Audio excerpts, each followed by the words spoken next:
All right.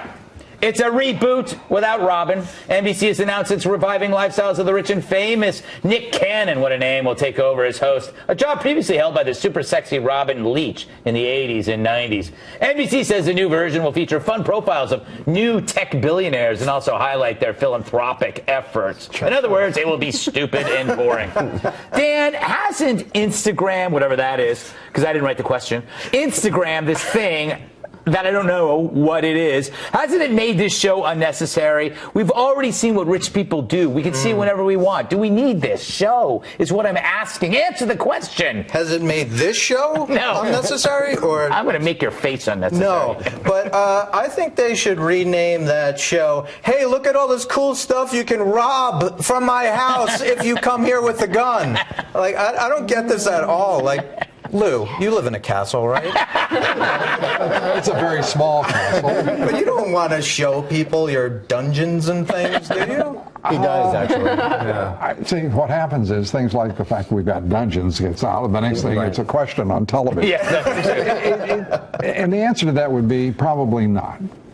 But, you know, I have to tell you that Robin Leach, I worked with Robin Leach for a while, if I can digress. Yes, please do. Which made me feel rich and famous at the time because I got to watch. Lou, how are you? Would you like to go in my yacht? This Nick Cannon, I mean, I really, I don't know. Say that again. Lou, would you like to go in my yacht? That was, it really wasn't his yacht. Yacht is my nickname for me bathtub.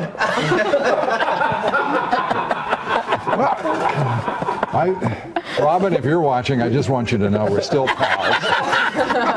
He's alive. Half Australian and half Cockney. I don't know. I have never said I could do impressions. Ever. I will still. I thought that was pretty good, probably. I can't. Yeah. I can't do that stuff. All right, where am I? Andy, thoughts? I'm going to defer to Joe. All right. Joe, I have a big question for you. People loved Entourage, right? It was hugely popular. Oh, this is just like a realistic version of Entourage. Oh, yeah. No, but we already have this. We have Rich Kids of Beverly Hills. We have the Real Housewives of everywhere. Yeah. And then we have a Millionaire Matchmaker. We already see like all of these huge places and people wanting to show off their wealth. All it does is make me really angry because I don't have it. I just don't have it now. That's the point. We have a culture. I'm all for free markets and capitalism, but I don't like ostentatious wealth. And rich people were never like this. There was always new rich, like the Beverly Hillbillies. Can't forget them. But rich knew how to hide their money. They didn't put it in your face. Now everybody who has money needs to show you. And this is the post-Occupy world. Yes. Where we talk about the 1% in a bad way all the time. So I'm curious to see how the show is going to make it. But they do say, Nick Cannon says, because the old show was basically, it was like a travelogue. Yes. Like you would see these amazing islands and resorts and whatever. Yeah. But Nick Cannon says, he says, quote, I think rich and famous people take themselves too seriously. I'll be like, what the hell? Gold toilet seats? Let's pop bottles. Oh, yeah. And I just say, let's pop bottles indeed, Greg. Yes.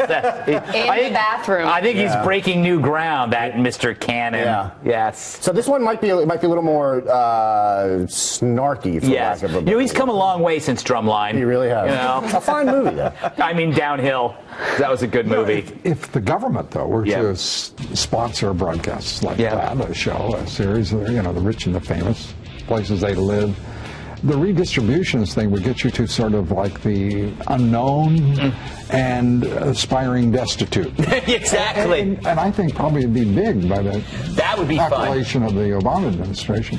Did I inject politics? Yes, you did. I apologize. I kind of enjoyed it.